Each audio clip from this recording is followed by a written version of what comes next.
屏东有一间补习班，互家长指控因推出的日本游学团，费用要10万块，讲是这大的、食的、搁交通等等，拢总包在内。不过真正到日本了后，却发现这费用拢爱学生家己出，这签的合约嘛，甲书当时讲的拢无同。补习班强调一切合法，因来屏东县府表示会过去查证。 东京内一个顶下铺的眠床边仔就无啥物空间啊！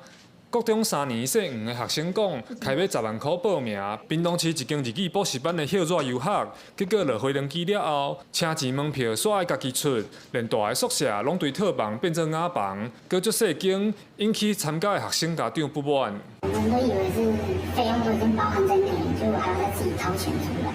他给我们看的照片是套房，就是3个人那个套房有包含卫浴、还有厨房跟房间。但是我们到的时候，它是有点像大通铺那种上下铺。我们到那边的时候才发现，没有游览车，也没有导游。他跟我们签的是留学契约，那到那边他等于说他只有代办，其他的游览车这些其实。 都是没有的，我们到那边是才发现没有这些东西。补习班推出的游学团安排7月初8到8月初3，再去上日本语言学校，下晡旅游，费用97000块。规个团有14个人，其中6个未成年。姓王的家长批评，这间补习班宣传介绍拢讲游学，按照法律爱签游学契约，结果补习班摕留学契约互因签，后来才发现无同。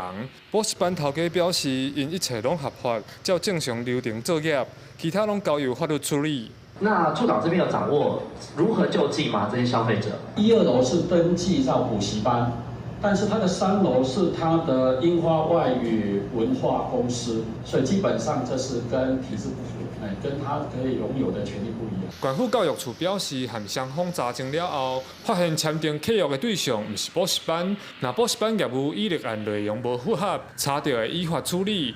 教育处嘛提醒民众，伫要签合约的时阵，爱甲契约的内容看清楚。目前这个案，消保官初7会阁召开调解委员会。